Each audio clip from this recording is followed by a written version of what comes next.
Dubai two Dhaka, Andre রাসেলের শরীরী ভাষায় আর চোখে মুখে স্পষ্ট ভ্রমণ ক্লান্তির ছাপ। আগের রাতে আইএল টি-20তে ম্যাচ খেলা, প্রায় 6 ঘন্টার জার্নি, সব মিলে 13 ঘন্টার মধ্যে বিপিএলে ম্যাচ খেলতে নেমে যাওয়া।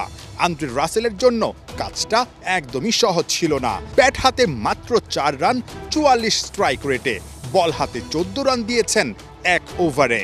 রংপুর যেন বড্ড অসহায় আন্দ্রে রাসেলকে উড়িয়ে এনে। খুলনা আবার ম্যাচের আগে জানতোই না প্রতিপক্ষে কারা আসছে। না, আসলে ওদের যে 3 জন বিদেশি খেলতেছে ওইটা তো আমরা আগে জানতাম না, বাট আসতেছে এটা শুনছিলাম, বাট ওইরকম ভাবে প্ল্যানও করতে পারি নাই। ইংল্যান্ডে যেমন হয় যে আপনার 3টা ম্যাচ, লিগের 3টা ম্যাচ খেলে তারপরে নকআউট ম্যাচ খেলার পারমিশন দেয় আর কি ফরেন প্লেয়ারের দিকে। আমাদের বিপিএলে কিন্তু এই ধরনের কোনো সিস্টেম নেই। আপনি আর কি খেলার দিন সকালে নিয়ে আসলেও খেলতে পারে। এটা তো অবশ্যই আইডিয়াল না। আপনি যদি মনে করেন যে আমরাও কিন্তু দেখেন লাস্ট ইয়ার রংপুর সেম জিনিসটাই হয়েছিল। তারা যদি দেখেন লাস্ট ইয়ারও কিন্তু প্রচুর ফরেন প্লেয়ার তারা 2 ম্যাচ পরই চেঞ্জ করেছে। ঢাকায় পা রেখে 3 big name James Vince, Tim David আর আন্দ্রে রাসেলের চওড়া হাসি মিলিয়ে গেছে নিমিষেই।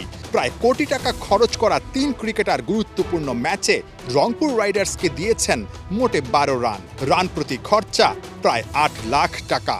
বিদেশি ক্রিকেটার নিয়ে এমন বিপাকে পড়ার বড় কারণ বিপিএল এর সময়টা, যেখানে দুবাইয়ের আইএল টি-20কে বিসিবি সভাপতি মনে করছেন বিপিএল এর জন্য বড় বাধা। এখন বলেন ফরেন প্লেয়ার কম, ফরেন প্লেয়ার তো যেই আমাদের ক্যালেন্ডার ছিল আইএল টি-20 চলছে, একটা টিমে 9টা প্লেয়ার খেলে দুবাইতে, 13টা প্লেয়ার ফরেন প্লেয়ার, 78টা প্লেয়ার 6টা টিমে এঙ্গেজ। আপনি ইচ্ছা করলে ফরেন প্লেয়ার পাবেন না। নেক্সট ইয়ারে আপনার যদি ওরকম থাকে, নেক্সট ইয়ারে আমরা বের করেছি যে আমাদের সাথে কম্পিটিশন কার, এটা কি আইএল টি-20 না এসএ টি-20 নাকি আপনার বিগ ব্যাশ।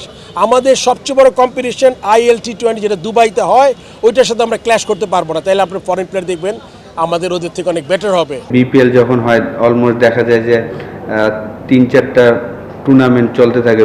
বিগ ব্যাশ চলে, সাউথ আফ্রিকা চলছে এবং দুবাইতে চলছে, এখন আমাদের এখানে চলছে। তো অবশ্যই ক্রিকেট বোর্ড হয়তো নেক্সট ইয়ার ওটা চিন্তা করবে না। বিপিএল সিজন 11 চলছে। 11তম আসরে এসেও বিপিএল যেন মানহীন আর বাতিল বিদেশি ক্রিকেটারদের পুনর্বাসন কেন্দ্রে পরিণত হয়েছে। পরের আসর থেকে বিপিএল এর সময় আর পরিকল্পনায় বদল না আনলে দেখতে হবে আরো কঠিন সময়।